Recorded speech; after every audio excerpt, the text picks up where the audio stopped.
Bonjour, comment ça va? Hey guys, and here we go. So we're off to another day.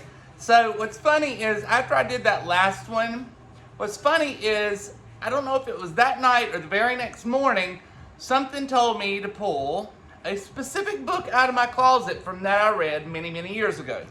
And I don't know if this is backwards, so I don't know if y'all can read it, but it's the Urantia. It's Urantia. It's a book that I heard about probably 10 years ago, and it was someone that I used to follow quite regular, and they said if you were on this path, it is a boring book, so get ready. It is a big book. You can see how big that shithead is. It is probably 4 times the size of the Bible, so if you are a reader, you might like it. If not, you might think it's quite boring. I'm a reader, and I still thought it was boring, but the thing is, there is some things in here that you might want to look through. I've read this book one time. I don't really remember everything that I read the first time, so what I'm doing is I'm doing like pinpointers on this book again, because there's something about this modern day that we're in that I need to know in this book for me, something to tell me to go back in my closet and pull this book out and reread it, because it's like one of the most boring books that I've read in like 15 years. But that's not the premise of today. Today we're going to be jumping down the rabbit hole. Shalom to each and every one and your loved ones. What is shalom? Shalom, the root word, is nothing is missing and nothing is broken. And that's going to be one of the first things that I start putting on this podcast when we start out is shalom. Because we need to start understanding that we manifest our destiny. So if we say it to ourselves enough, we will start noticing nothing is missing and nothing is broken, and then we can become better, and we can be able to create the world that we need to become. So, shalom to you, shalom to your family, and shalom to me. So, today we're going to be diving into ancient literature, and that is going to be going back to the Egyptian times. I started rereading that as well. I've been diving deep in a bunch of stuff that I read many years ago for some reason.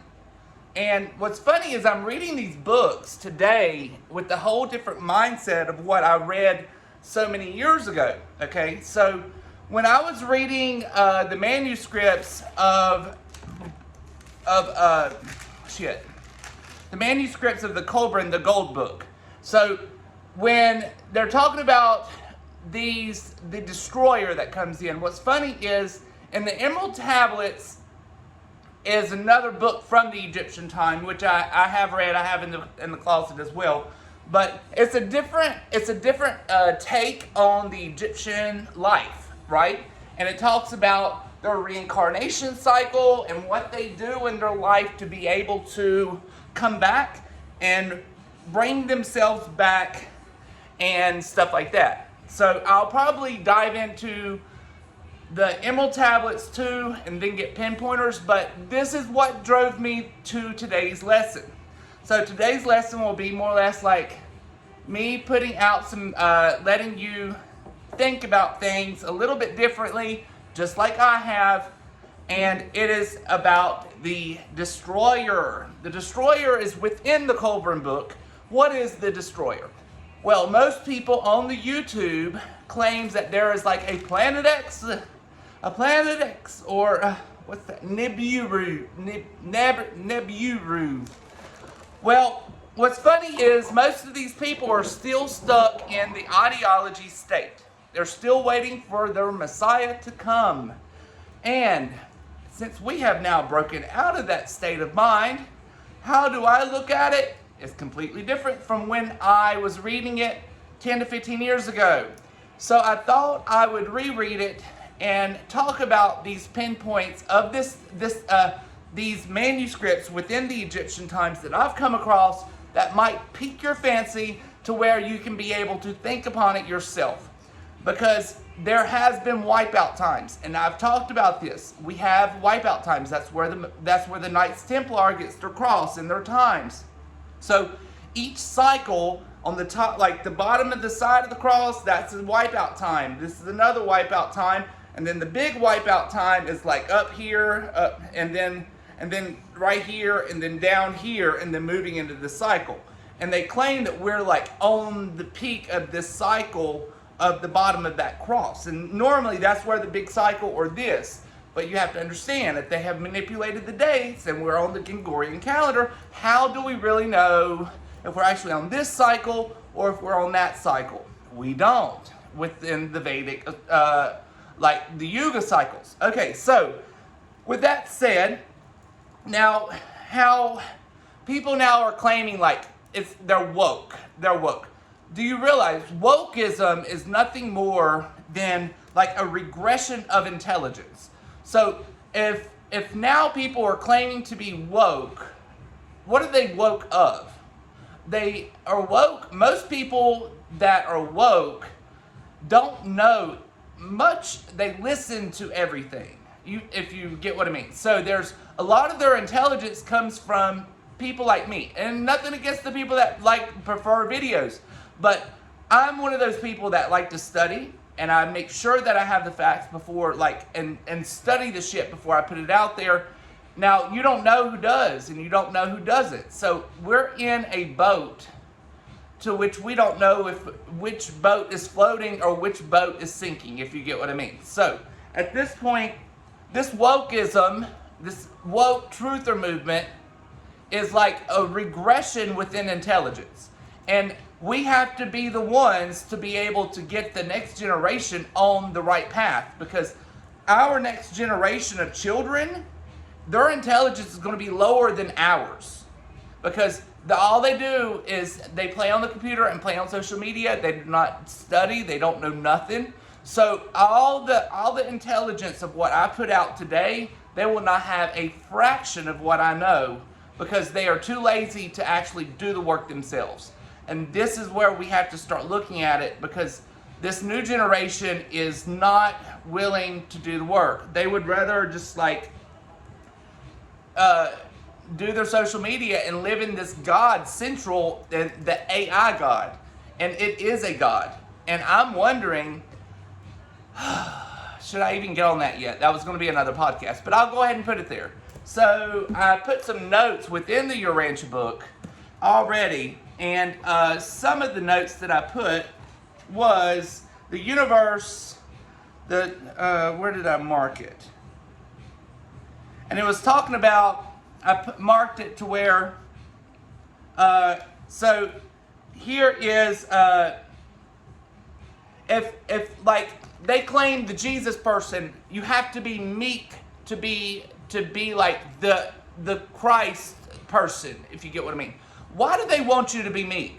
They want you to be a coward. They don't want you to have a mouth so you can be ruled by a bunch of fucking commie bastards, so you can be ruled, live in nonchalant city like Russia and like China. And that is the Frankish agenda. The Frankish agenda has started over there, and it is moving here if we don't stop it.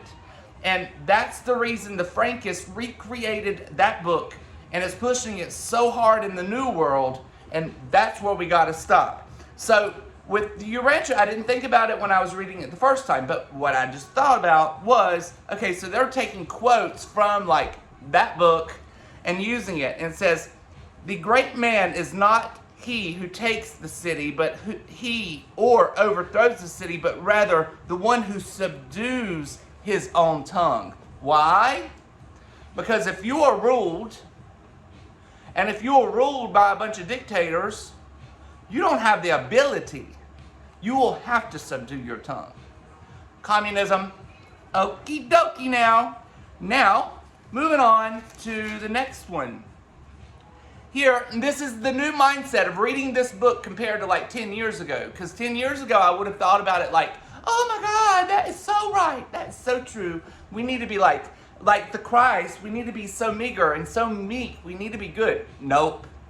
They want you to think that. Everything is inverted. Grow some balls and fight for what's right. We are in this phase right now, and you better get some damn balls, because the shit's about to get real. So, now, the super universe centers occupying the enormous area on the capital sphere of each of the 7 super universes are 1,000 power centers of the third order. 3 currents of a primary energy of 10 segregations each come into the power centers, but 7 specialized and well directed, though perfectly controlled within circuits of power, go forth from the seat of the united action. This is the electronic organization, the universe power. Okie dokie now. That is nothing more to me than AI. Because, okay, so this reality that which we live is a quantum field. So everything is made up in our mind. So they are telling you right now that the God, they're claiming that is like the God. But that is more, so their God is nothing more than AI. It is like, it's AI. It's nothing more than your computer, you turning on your computer and working through me to get to this God within the Urantia book. And that's just putting it out there, okay? Now, all the energy is circuited. Okay, so then after the AI bubble, then is circuited through the AI to another form in the paradise cycle. But the universe power director, space functions, or the central and super universes, converting and directing these energies into 2 channels of useful and constructive applications. Now, then I go on, I marked a few different things. Local universe centers. On the headquarters of each local universe are stationed 100 power centers of the 4th order. They function on a down step, the otherwise to modify 7 power circuits emanating in the super universe. So everything that they talk about that I'm like registering today is AI, or AI could be alien intelligence as well. AI, it could be any of the both. Think about it. Enough of that. We're moving on to deeper fish. And the deeper fish is the Egyptian ship. So, within the manuscripts, there is a destroyer that comes. And what's funny is the destroyer, this is, I don't know if this is historical facts, but this is stories written by scribes from that time. So, with that said, is it a real story? Is it fake? We don't know. So,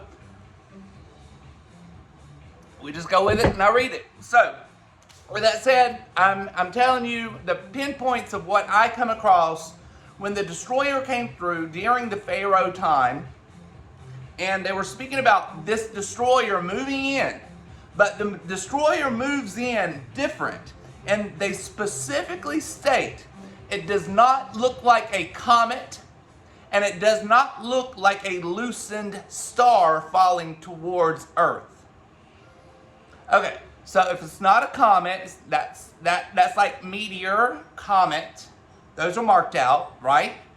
And if it's not a star falling from the heavens onto the earth, then what the fuck is it? It's a fucking alien airship. It's like a destroyer ship coming to fuck us up. And then I didn't think about it until I was just talking to a friend, telling her my ideas of this book since I've been rereading it. And she said, well, you know what? All the planetary bodies within our universe are ruined. So do you think that that could have been part of it? And I'm like, you know what? I don't know. I can't tell you. But I'm looking at it with a different eye today. So I wanted to just put this out there and let you simmer on it, because I'm still simmering on it. I'm still reading different things within the Urantia book right now. Today, this morning I was reading the Egyptian manuscripts this morning as well. And I wanted to try to talk about it. Now also, what's funny is there's some other things I want to speak about on the later podcast. It's called The Dark Winter.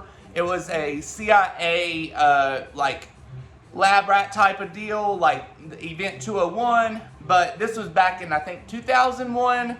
And what's funny is the very first statement that Joe Biden made when he got into politics as the president, he said it's going to be a very long winter. Well, during the dark winter, what happened was a biolab got fucked up and it wiped out, like, I think it was, and what's funny is this is a different scenario, but there is many different people that showing in 2025 that we lose like 68% of the United States population. Over 70% of United Kingdom will lose their population by 2025 within their like analysis. And I'm wondering if it's part of this dark winter scenario, because the dark winter starts not in like where we would assume, but in the dark winter actually starts in South America. So here we go into the thing of modern day. Okay, so if we're trying to fix or change the reality and life that we live today, what are the ways that we need to start thinking about? And here are some of the ideas that I have thought about. Now, the thing is we are open-minded. We are now starting to become powerhouses. We need to start taking over certain rules and start really thinking about taking over mayors. People need to become mayors, governors, try to take Senate seats. We need to start taking over all these different seats and getting people with what is mysticism? Mysticism or occultism is studying things that are hidden. Nothing else. That's just like it's a freak show of a name for the elite that are Satanists to be able to claim that the occultists are bad, which the occultists don't even believe, or the occultists are actually more like pagans that believe in ancestral gods than what they believe in the Yada Baoth god, the blood sacrificial shit, if you get what I mean. So, with that said, we need to look at it differently from this point forward. Occult is not bad. It is things unhidden from the original eye. You have to study. You have to understand things. That's what occult means. So, with that said, the Federal Reserve. Do you realize the Federal Reserve not only have astrologists, they have tarot readers on staff, and also they have occultists within the Federal Reserve keeping their shit afloat. And that's fact. So all these billionaire companies work with people on pay rates. They have astrologists that are being paid doing things so they can be able to say, like, if there is a big deal that needs to go down next week, they look at the astrological things and they know what's going to be the most powerful time for that business. If it's a billionaire business, all billionaires have astrologists. All billionaires have occultists. And that's the facts. And that's how it works in this world. Whether you want to accept it or not, that's on you, boo. So, with that said, within the Kolbrin book, here we are, the destroyer has arrived, right? Well, what's funny, after the destroyer starts getting here, all the children's hair turn gray. And then that took me back to an idea I had a long time ago. And I remember all of our Washington, all those people during that time, they all wore wigs. Why? Did their hair fall out? Was there this huge cataclysm of chemicals to where their hair fell out of their head? I've thought this actually before today, but it didn't register until I was rereading this manuscript, if that makes sense. And then I was like, holy shit, it all connects. So, what if there was another destroyer that came through during that time frame, not only the other? Or was it the same destroyer and they just want to make you assume that the Pharaoh that they want to talk about was in a different time frame? We don't know. And that's what's weird. Even though now languages have been dictated and have been written out over time, and they do show over transitions of time to where the languages change. So that's about the only way we can tell that, yes, it was time stamped out farther. So I can say with the language, yes, you can be able to say it was farther out than what we in the United States of America saw our our forefathers. Now, what's funny is, okay, so when George Washington came, you realize there were people that were equivalent to the president's seat many years before George Washington. Even though it wasn't United States at the time, it was just the colony. But do you realize there was multiple black type of presidents in United States of America? The very first person was John, and he was black. So how did we go from people being our rulers within this union, or whatever it was at that time, to being a slave state? Not sure, can't quite figure that one out either, to be honest, but I thought I'd throw that out there. But let's get back to the Kolbrin. Okay, so after the kids turn white, so their hair turns white, what would cause someone's hair to turn white? Really, what? I don't know. I've never seen anything like that. I mean, bleach, but that's because I do it. You get what I mean? Now, what would crush men into red powder? Because if we was to be crushed, would we turn, I guess maybe our bones would be, so after the destroyer comes in, all the people that of like the people of the military, they were, something about the people of the military at that time, they were out having war, and they ended up actually committing suicide, a lot of them, or whatever was happening was crushing them to like red powder. Now, then all of a sudden a dew comes over the whole land, the cleared land. That's what it says, the cleared land. A dew comes over the cleared land. Now, also, they said that this was seen not only in like a specific region at this time, so it was Egypt and like the surrounding areas. It was not over here where I live. It's not over there. This, whatever this is, it orbited. So it went around. So think about it. Just think. Now, what could be able to turn men into like dust? A laser beam? In modern day, a laser beam could do it. They have laser beams from probably CERN that could blow us the fuck up if they wanted to. And that's just me being honest, but that's real. So, after this happened, and then I already said this, but they specifically said it was not a comet or a star loosened from the sky. It was bright and fiery. It was a body of fiery flames. So it was a fiery flames. It was not those, but it was a body of fiery flames. What if it was like something with a propulsion that was coming, that was stopping? You get what I mean? Modern times thinking here. Modern times thinking.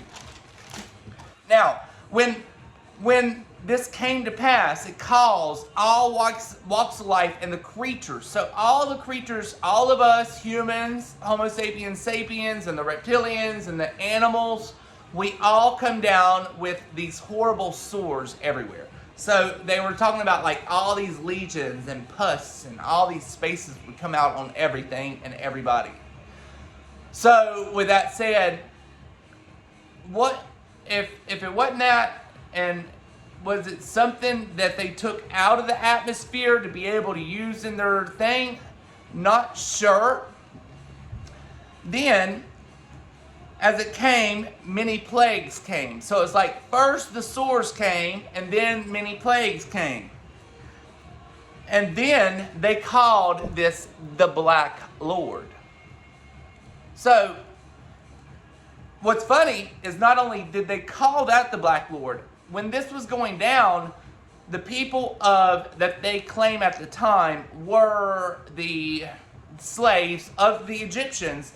They started leaving the Pharaoh's land, the Egyptian land, and they started getting the fuck out, right? So as soon as they started heading out, they were over here doing like sacrifices to their gods. So that was not their gods. It was something that came in So that's what's weird. And not only did they leave, but the Pharaoh took off. So he grabbed his shit and he got the hell out with them, and he followed them because he was afraid of what the hell was going on.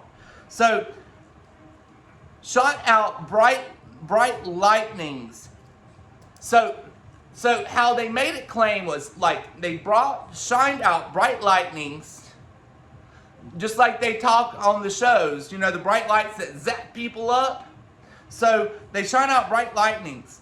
They were able to turn the water back. So it was almost like they could shift the water back.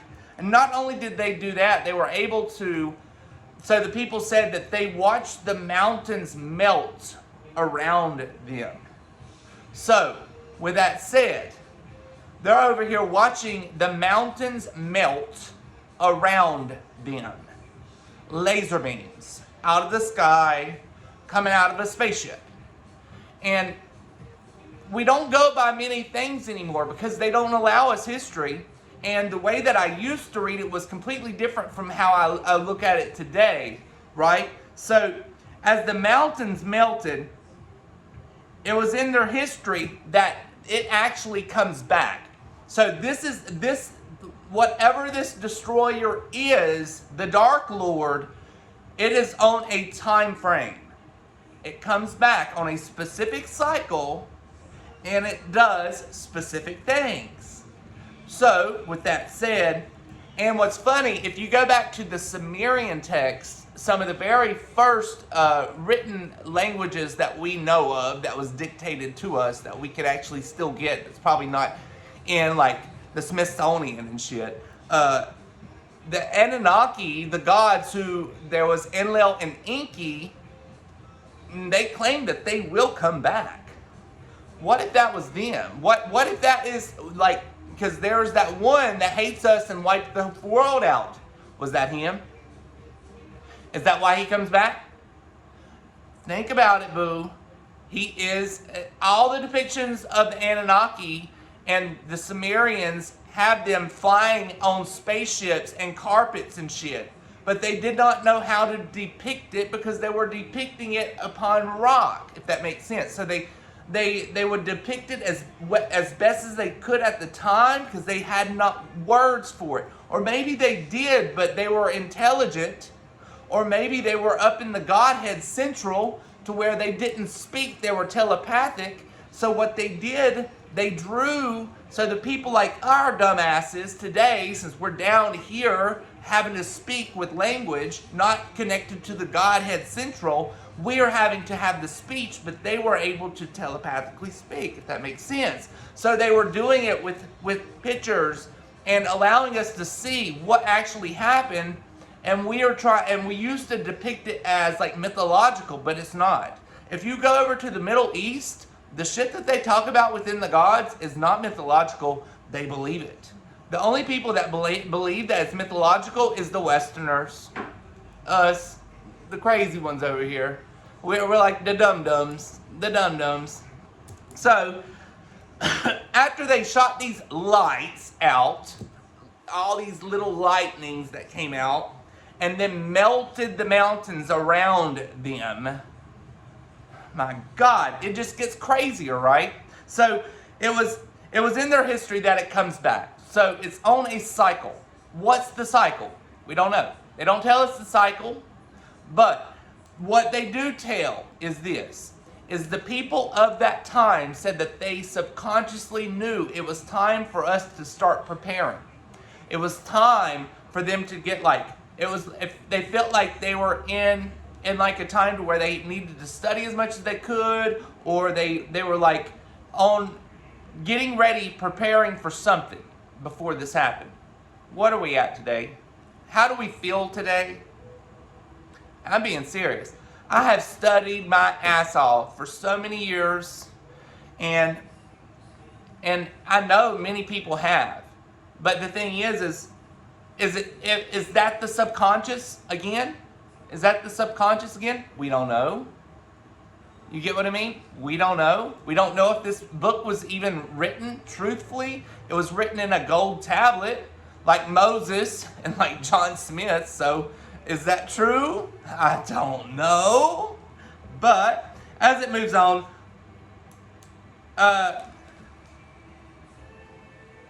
so it says the earth opens up from like the heart, and this all has an appointed time.